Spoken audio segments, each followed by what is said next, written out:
Martín Jara. Hola, profe. Hola. Una consulta es que se supone que las tareas, la tarea está calificada, ¿cierto? ¿Cierto? Porque a mí no me aparece la rúbrica, pero me aparece solamente los tres primeros puntos calificados, los otros dos no me aparecen calificados. Mira, con problemas particulares de ese tipo, mejor nos puedes enviar un email y nosotros podemos revisar eso para poder continuar Ah, con ya, la me envió clase, un por favor. correo, no hay problema. Sí, sí, por favor. Sí, ok, Muchas gracias. gracias. De nada. Bien, vamos a ver la pauta. Recuerden que les comenté en las primeras sesiones cómo son las revisiones del certamen. Obviamente ahora les voy a enviar un email también indicándolo. Yo ahora reviso la pauta. Esta pauta ustedes la van a tener disponible. Ustedes reciben la calificación de su certamen y ustedes toman su certamen y lo deben comparar con la pauta y ver si hay alguna diferencia. Entonces, por ejemplo, ustedes podrían encontrar que hay un puntaje por encontrar un centro de rotación, ustedes lo encuentran y ese en el certamen y resulta que no tienen ese puntaje. Entonces, ustedes saben que hubo un error en la revisión y que por ese motivo se revise nuevamente el certamen y nosotros lo revisamos. Ahora, es importante que sea de acuerdo a la pauta porque esto no es que exista una oportunidad para que ustedes digan, yo quise hacer esto, quise hacer algo, pero escribí otra cosa. No, es simplemente que esté corregido según la pauta y si no está corregido según la pauta es porque nosotros nos equivocamos y debo corregirlo, obviamente. Ahora, obviamente si ustedes escribieron algo pero querían decir otra cosa, como les he comentado varias veces, lo que se revisa es lo que está escrito, no lo que yo supongo que ustedes sabían o no sabían. Y es, está orientado a eso la única forma, la única posibilidad de revisar los certámenes. Y por eso también se les entrega una pauta detallada para que puedan encontrar cualquier diferencia que se haya generado al momento de revisar el certamen. Entonces, este documento PDF es el mismo que va a estar disponible en Infoda, se los voy a subir. No se los había subido antes, ¿verdad? Porque tuvimos la semana de receso. La idea era que dejarlos descansar tranquilamente, ¿verdad? Esa semana. Espero que hayan descansado. Y porque tampoco iban a poder revisar el certamen esos días, porque no hayan actividades de docencia. Entonces ahora ustedes van a quedar tranquilos porque pueden revisarlo y mandar un email indicando cualquier diferencia y se les va a resolver. Bueno, lo primero es ver este mecanismo. Recuerden que se movía esta barra 2, esta es la barra accionamiento, y cuando se mueve esa barra 2 como resultado, tenemos que esta barra 8 se mueve en dirección hacia la derecha, en sentido hacia la derecha. Se les mostró un video, la verdad es que siempre es conflictivo mostrar un video porque aparecen preguntas como las que se hicieron en el certamen que son totalmente indebidas. O sea, es impresionante, uno los trata de ayudar de alguna manera y se les dice que no pueden hacer preguntas sobre el resultado, solamente sobre el enunciado ni de cómo se resuelve y aparece un comentario de cómo resolverlo, qué considerar para resolverlo. Eso está muy mal y lo que se logra con esa situación es que no se les muestra un video y probablemente con eso muchos quedan fuera porque no logran interpretar el movimiento o se tardan mucho tiempo. Esto está pensado en ayudar a la mayor cantidad posible de estudiantes, pero si aparecen preguntas como las que ya apareció en ese momento, vamos perdiendo todas esas posibilidades, por lo que yo les pido por favor que sean más sensatos al momento de hacer preguntas, sobre todo durante el certamen. Yo podría estar leyendo el certamen y poder, y que estuvieran alternativas, y alguien hacer una pregunta en la que da la respuesta a una de las alternativas, ¿verdad? Es impresentable. Y prácticamente eso sucedió en el certamen, o sea, hay que reflexionarlo. Yo ahí, como en general, esto, ¿qué sucede? Cuando hay un grupo que copia, por ejemplo, siguen copiando porque les parece bien. En cambio, si el grupo de estudiantes rechaza eso y dice, oye, ¿cómo puedes estar copiando, hombre? No, eso está muy mal. Si no está esa recriminación, probablemente lo van a seguir haciendo. Finalmente, las personas que actúan de esa manera me da la impresión de que sucumben a la presión social más que nada, más que a algún sermón que les dé a alguna persona. Por eso yo les pido que cuando ustedes detecten este tipo de acciones que atentan contra la esencia de lo que es evaluar un conocimiento, ustedes se lo hagan saber también, y que de esa manera deje de suceder, ¿eh? Porque creo yo que es muy grave. Obviamente, mi opinión, ustedes podrán formarse su propia opinión. Bueno, entonces, recuerden, se movía esta barra 2, rotaba, y producto de aquello se empezaba a mover la barra 8 y se desplazaba también hacia la derecha. Ahí la clave para entender el movimiento, a mi juicio, era este punto que les podía llegar a confundirse en el mecanismo, que es que ese punto D que estaba dibujado ahí en rojo pertenecía a la barra roja y no pertenecía a la barra azul. Si hubiesen pensado que pertenecía a la barra azul, eso quedaba trabado y no se movía y iban a tener algunas dificultades, y esa fue la idea también de mostrarles el video, que no tuvieran ese error, para minimizar ese tipo de errores. Y por eso aquí se les hacía hincapié de que el punto D pertenecía a la barra 4 y 3. La escala, ustedes recibieron, podían utilizar el PDF, el Word, el SVG, ¿verdad? Y si en Inkscape medían esta longitud, eran 40 centímetros, eh, perdón, eran 40 milímetros, para que fuera fácil de sacar la escala, por lo tanto, que no perdieran tiempo en eso. Espero que eso les haya ayudado.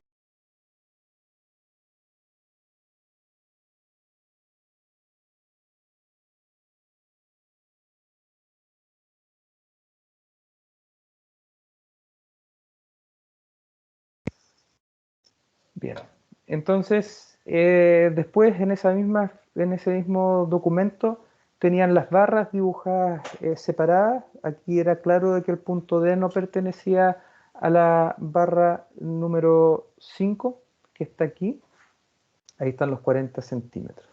Y se pedía determinar la dirección de la velocidad del punto L, la magnitud de la velocidad del punto L y el sentido de esa velocidad de ese punto ahí que está en el centro geométrico de este rectángulo que pertenecía a la barra número 8. Bien, antes de empezar con la resolución, recuerden que es fundamental saber qué estoy buscando para saber qué hacer, y no gastar tiempo en resolver otro aspecto del ejercicio que podrían haber resuelto.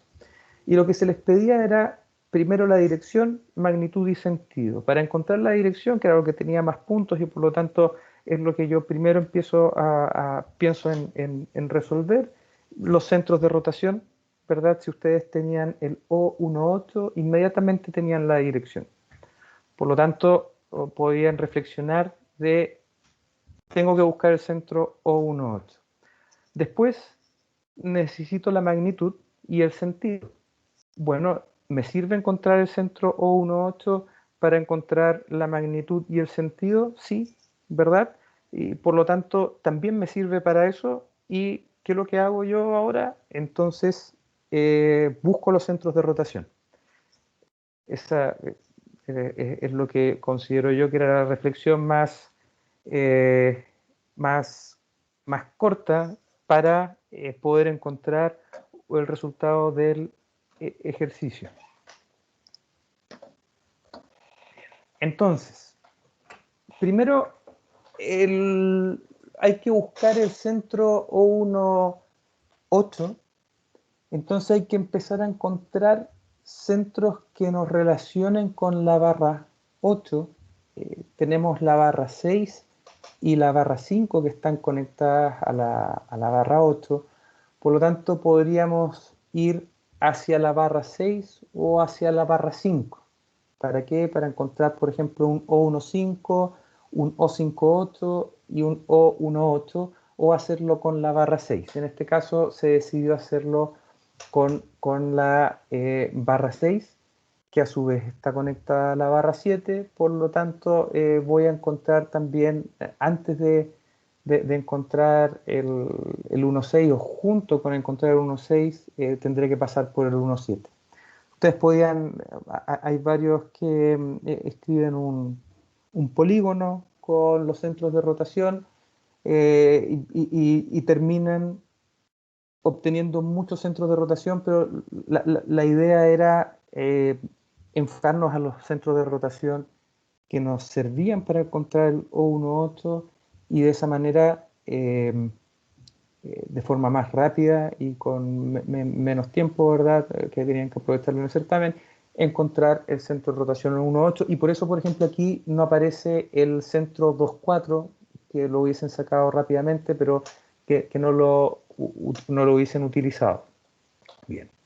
Entonces, primero están dibujados en esta parte los centros de rotación que yo obtengo con los centros de rotación que ustedes ya conocen por inspección del dibujo. Está el 1.2, el 2.3, el 1.4 y el 3.4. Eso les permite trazar estas dos rectas. Punto de intersección, el centro O1.3. Vean que esas rectas fueron obtenidas a partir de estos centros de rotación que no tienen que encontrar su ubicación geométrica en el plano, porque están ya ubicados sobre esos pasadores. Entonces, esos centros que nos servían para llegar al O1.8 era este centro 4.7, el 1.3 y el que está acá, que es el 7.8. 7.8, vean ustedes que es el 5.8, el 5.7, por lo tanto ahí está el 7.8, acá está el 6.7, el 6.8, por lo tanto ahí está el 7.8. Después, en la siguiente imagen, vamos a borrar estas rayas para que no molesten en el dibujo, y vamos a dejar simplemente los centros que se obtuvieron a partir de la intersección de esas rectas. Y aquí están borrados, ahí está el 7.8, ¿verdad? Ahí está el 1.3, el 4.7, y estos dos de aquí los vamos a utilizar para encontrar el centro O1.7. ¿Cómo? Porque vamos a hacerlo pasar por el O1.3, por el O3.7, por lo tanto pasará esa línea por el O1.7, y el centro O4.7 lo hacemos pasar por el centro O1.4, y por lo tanto en esa línea recta deberá estar contenido también el centro O1.7. Y efectivamente aquí en la intersección nosotros dibujamos el centro O1.7. Tenido ya el centro O1.7, nosotros podemos encontrar el centro O1.6. Aquí hay un error en la pauta. Este centro O1.6 todavía no lo conocemos, así que habría que borrarlo, ¿eh? Acá está bien. A ver si no está el 1.6. Aquí no los hemos encontrado todavía, así que ojo con eso. Acá se los voy a corregir para que no nos genere confusión. Pero hasta este punto, en el punto 2, este centro O1.6 todavía no lo hemos determinado. Y para determinarlo utilizamos el centro O1.7, que está acá abajo, el centro O6.7, que está aquí, y los centros O1.4 y O2.4. Trazamos esas dos rectas y en la intersección tenemos el O1.6. Ahora, obviamente, si ustedes se fijan, yo esto lo hice con un poco más de tiempo, ¿verdad? Por lo tanto, dejé bien centrado el centro. Obviamente, si les quedó un poco inclinada la línea, tienen el puntaje total de todas maneras, ¿verdad? Bien, entonces aquí tienen el centro O16. Una vez que tienen el O16, está aquí, pueden hacer pasar una recta por el centro O16 y el O68, por lo tanto esta recta pasará, si es que pasa por el 68 y por el 16, debe pasar también por el 18. Y esta recta la intersectamos con esta otra recta que pasa por el centro O78 y O17. Y aquí encontramos el centro de rotación O18. Una vez encontrado el centro de rotación O18, nosotros podemos trazar esta línea hasta el punto de interés de la barra 8, que es el punto L, y esta será la dirección. ¿Cómo obtuve la magnitud y el sentido? Porque recuerden que conocíamos la velocidad de rotación de la barra 2, por lo tanto dibujamos primero este vector, luego con esta distancia, recuerden, al centro O13, el centro O13, tenemos esa velocidad, por lo tanto podemos pasar a la velocidad del punto O34, nos queda un vector parecido pero inclinado aquí.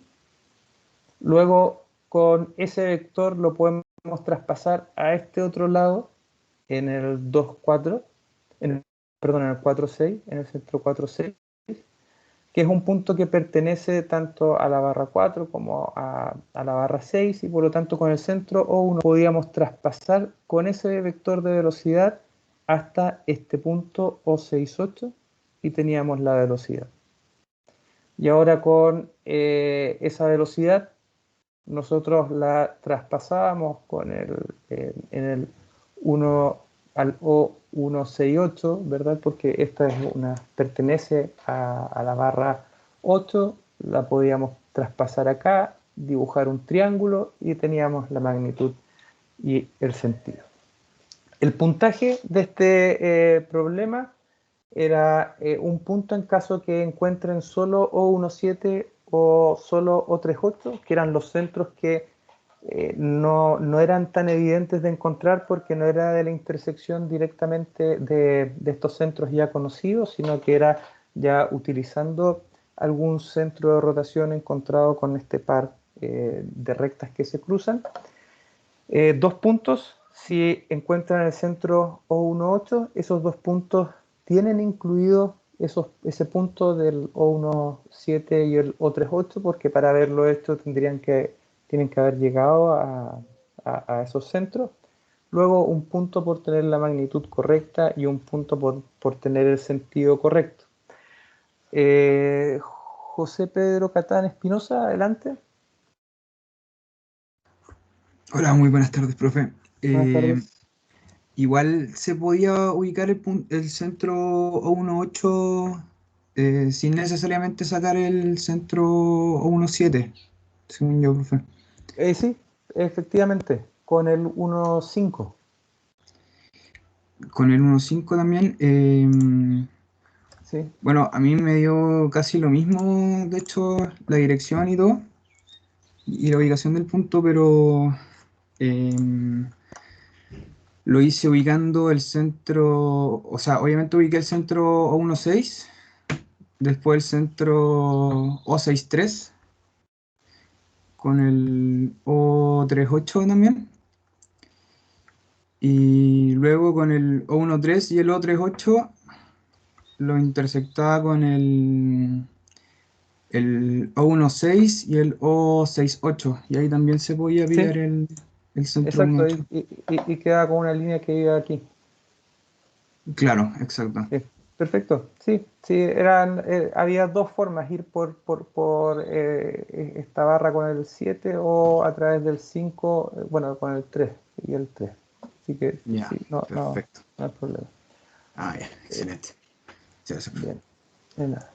Bien, entonces esas son la distribución de de puntaje, después en el segundo problema, que eran 2 puntos, recuerden, también tenían un dibujo en Word, en PDF y en SVG. Este problema, yo creo que todos tenemos que estar de acuerdo de que era extremadamente fácil, ¿verdad? Yo creo que nunca se había hecho un problema tan fácil. Esto pensando en que se iban a tardar en resolver este ejercicio, por esto de los centros de rotación y las combinaciones posibles, porque hay otras formas de resolverlo, otros centros de rotación que podían utilizar. Sin embargo, este lo resolvieron al parecer bastante rápido.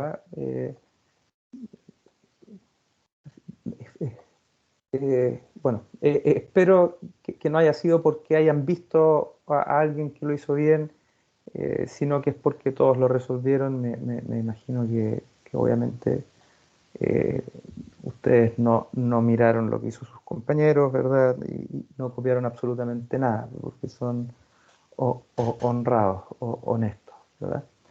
Eh, por eso tampoco se les hizo una prueba distinta a todos o una prueba rebuscada, sino que se confió en ustedes. Bien, entonces después estaba este ejercicio extremadamente fácil debido a que este otro pensé yo, y en realidad me equivoqué, que iba a ser más difícil para ustedes porque muchos lo tuvieron bueno y bien resuelto. Por lo tanto, ahí cometí un error y dado eso, es que probablemente el certamen estaba muy fácil este año comparado con otros años. El segundo problema fue hecho pensando eso, que estos puntos de aquí los tuvieran sí o sí, a pesar de que el primer problema este de acá pudieran tener alguna dificultad. Así que está muy fácil. O sea, aquí se hizo una pauta, pero yo creo que no va a haber nadie que tenga alguna duda sobre este ejercicio. De todas formas, aquí ver la resolución, aquí está el torque externo menos I por alfa de 1,2 newton metros, el vector fuerza menos M por A de 2 newton. Esto está en sentido horario, por lo tanto, el sistema equivalente en el cual tenemos un efecto igual de esa fuerza y el torque, pero solamente con la fuerza es desplazar esa fuerza en una distancia igual a el torque partido por la fuerza, 0,6 metros, 60 centímetros.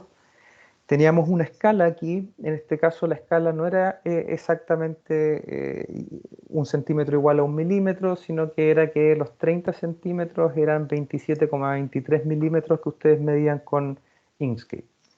Por lo tanto, los 60 centímetros eran 54,46 milímetros, ahí cuando aparece el dibujo, es del dibujo de Inkscape. Obviamente si lo imprimieron les va a dar un tamaño distinto, especialmente dependiendo de cómo lo hayan escalado al imprimirlo también o en el Word, como lo imprimieron. A veces se ajusta a los márgenes de impresión.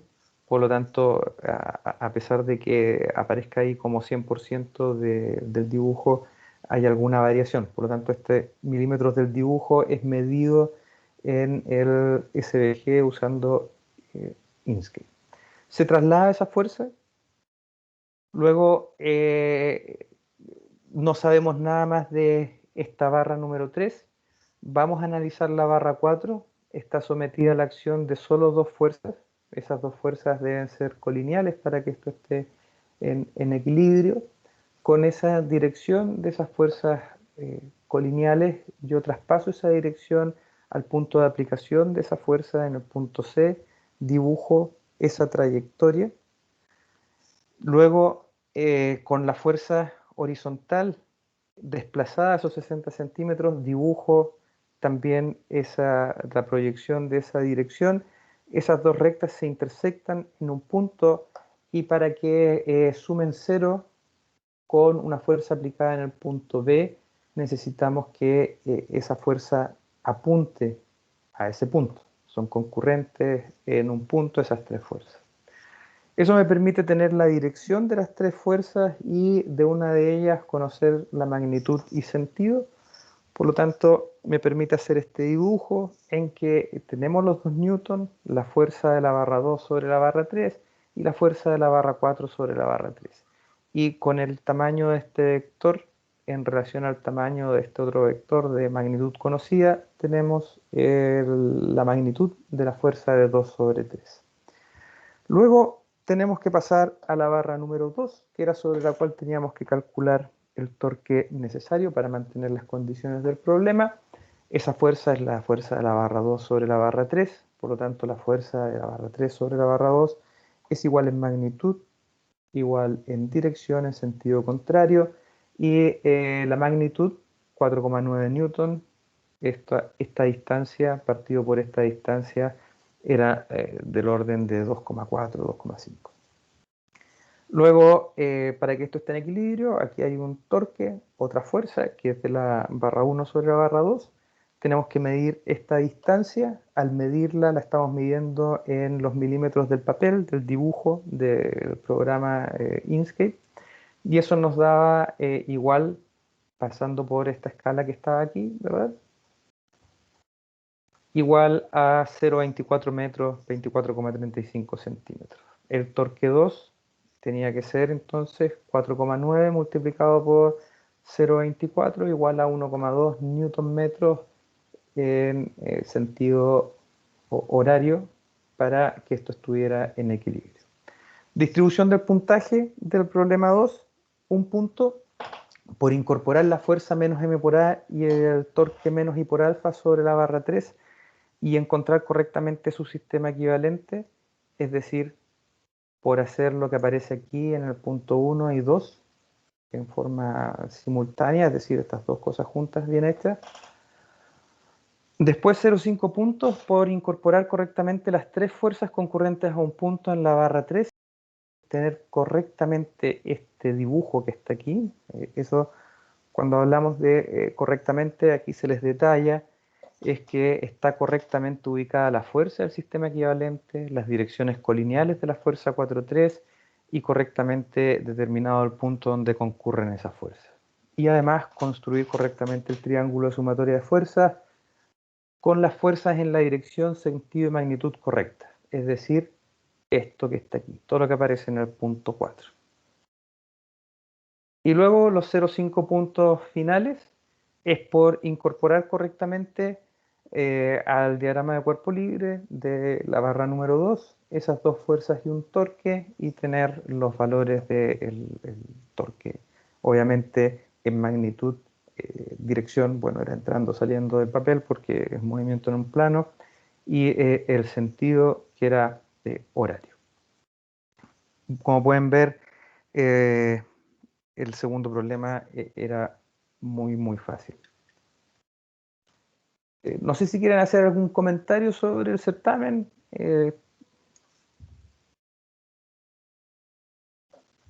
Sí, adelante, Benjamín. Profe, me pareció escuchar, no estoy muy seguro, quería sacarme la duda, que luego de usted presentar esto, ¿se nos informarían las notas o me equivoco? Les publico yo las notas. Publico la pauta y publico las notas. Y después ahí ustedes revisan si es que corresponde la nota a lo que respondieron. Aquí la única diferencia con la pauta que van a tener es ese centro O16 que en ese momento no estaba determinado, sino que lo determinaban acá. ¿Alguna otra pregunta?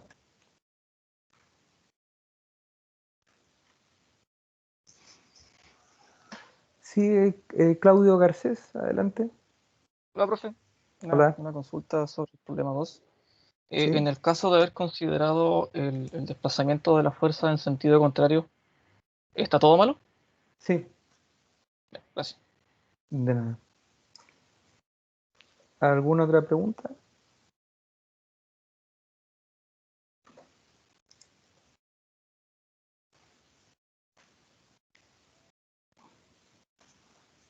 Sí, es José Pedro Catán. Sí, profe, lo que pasa es que, bueno, a mí personalmente tuve un problema que Me equivoqué al transcribir y en vez de poner punto L le puse punto J, pero en el dibujo se notaba claramente que era el punto L. Entonces no sé si se considera mal o habrá alguna penalización por eso en ese tipo de casos, porque fue, fue en verdad una casi que confusión nomás, que por temas de tiempo y todo no alcancé a corregir, me di cuenta después. Perfecto. Esa pregunta la vas a tener resuelta cuando recibas la nota. Porque la verdad Ya. es que son 108 certámenes. La verdad es que no me acuerdo de cada uno de ellos cómo se valora. Ah, ya. Bueno, gracias, profesor. Ricardo Flores, adelante. Hola, profe. Hola. Yo tuve un problema al momento de enviar. Eh, Saqué fotos de los horarios donde comencé a hacer el PDF y a la hora que lo terminé, que uní en iLove PDF también. Y en los últimos 3 minutos estaba intentando enviar, pero no me cargaba la página. Después, en ese momento estaba nervioso, así que abrí el tiro el correo y se lo mandé, pero se lo mandé 4 minutos tarde. Esas situaciones particulares, conversémoslas en forma particular, por favor. Ya, gracias. ¿Algún otro comentario del certamen, de la pauta? Si lo encontraron fácil, si lo encontraron difícil, el por qué les fue bien, por qué les fue mal. Adelante, Vicente Ormazábal. Hola, profesor. Hola. Tengo una consulta en el problema 2. En el último, es que, ¿puede bajar un poquito? ¿Dónde está el...? Eso. En el punto 3, donde da 0,5 puntos, si uno tiene el torque en módulo bien, pero en sentido diferente, son 0 puntos, ¿o no? Sí.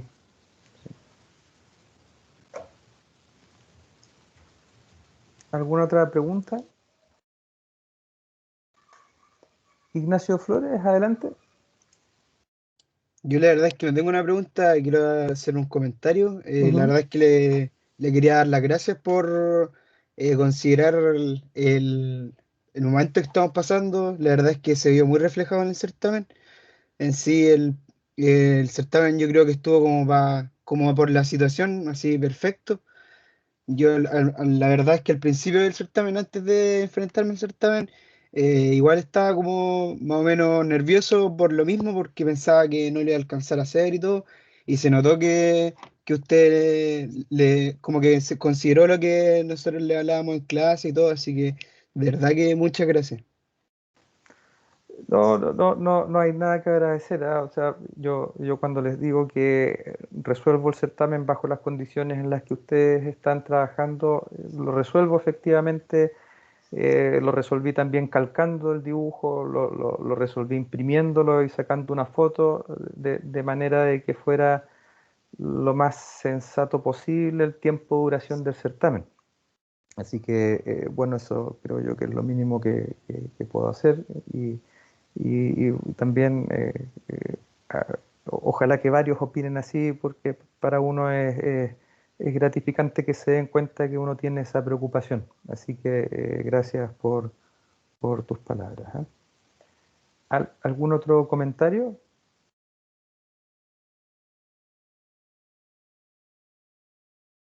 Sí, adelante, Franco. Hola, Perdón. profe. Hola. Sí, yo me sumo a eso igual. Creo que fue justo y necesario la dificultad del certamen, pero personalmente a mí no me dio el tiempo para hacer el 2 porque el uno me comió tiempo, no sé.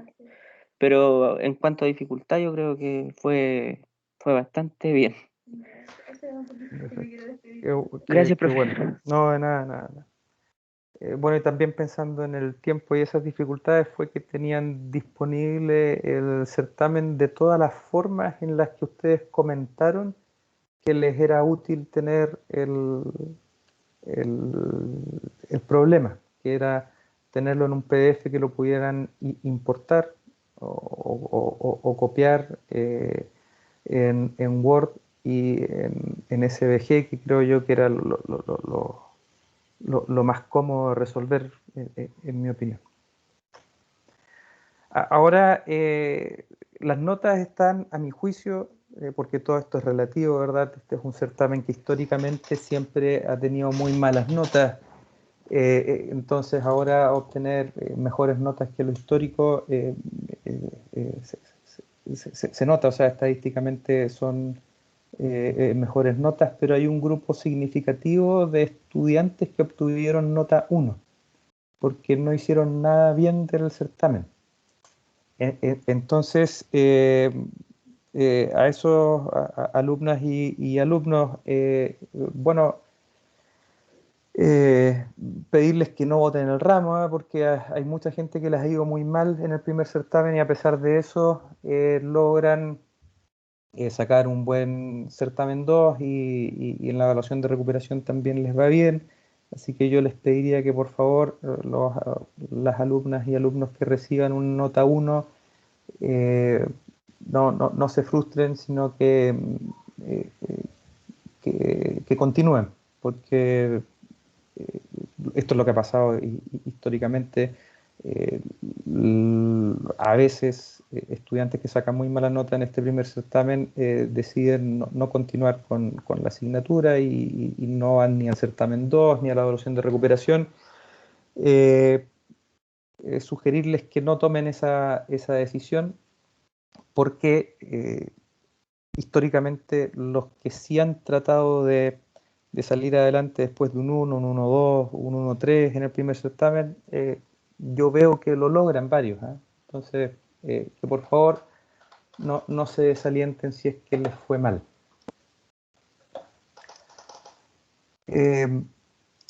Bueno, seguramente nadie quiere decir que les fue mal y decir por qué piensa que les fue mal. Por lo tanto, después yo trataré de hablar con alguna estudiante o estudiante que haya estado en esa situación para preguntarle el motivo por el cual hay un grupo que es significativo que les fue muy mal.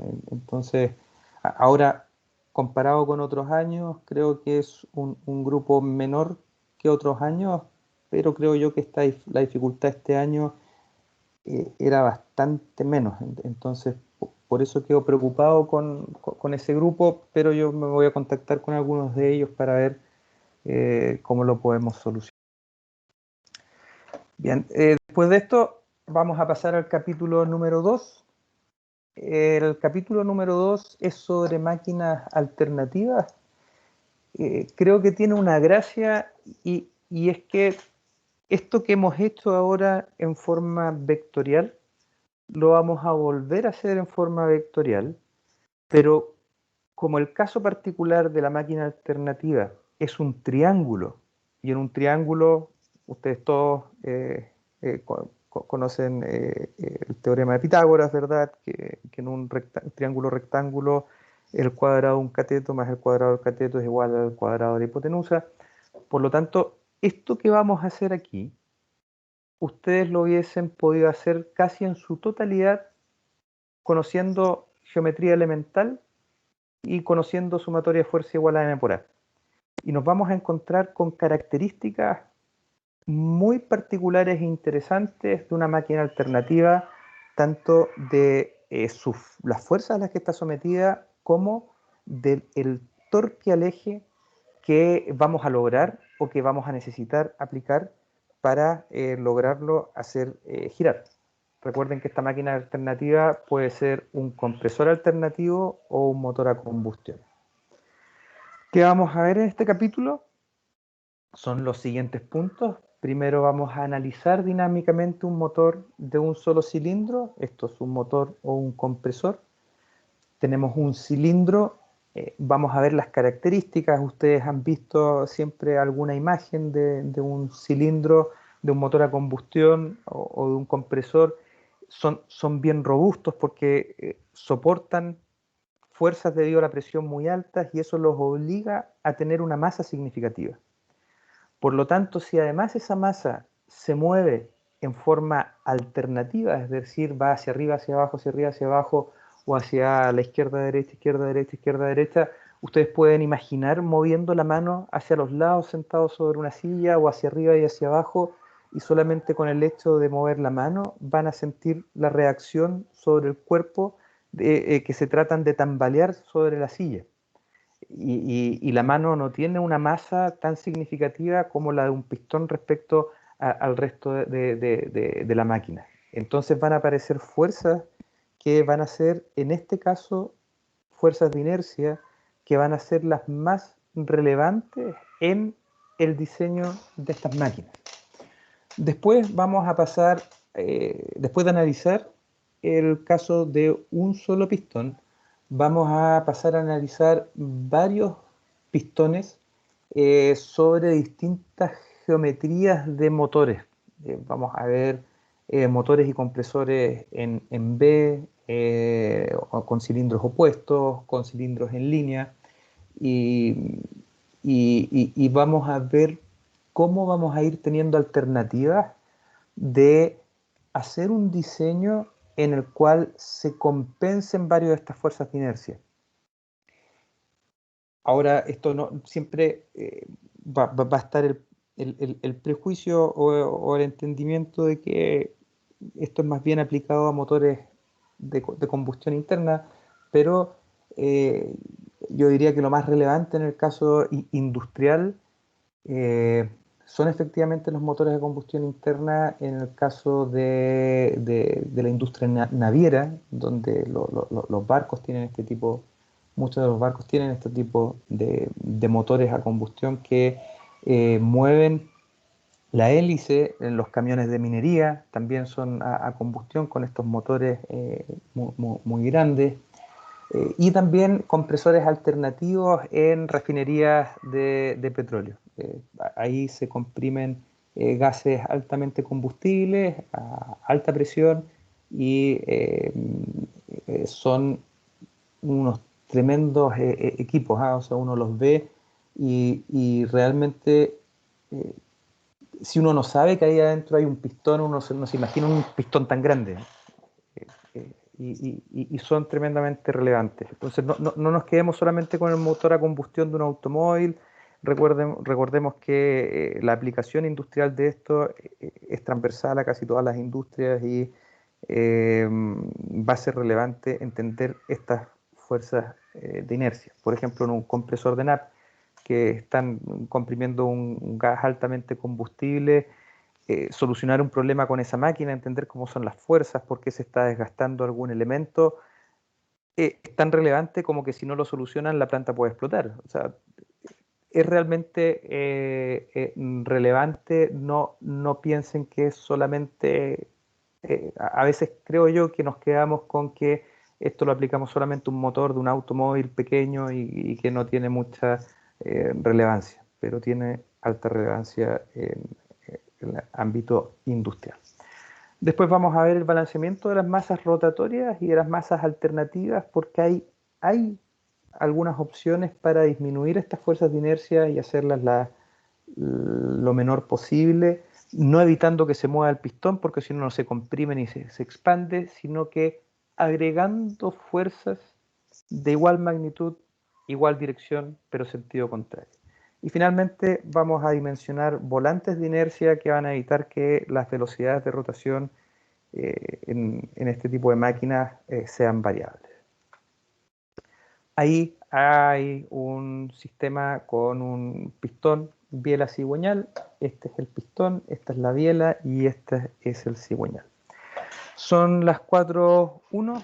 Vamos a hacer una pausa hasta las 4:15. A las 4:15 regresamos y empezamos a ver esto. Yo les voy a dejar esta imagen puesta. Así que nos vemos en 15 minutos más. Voy a detener la grabación.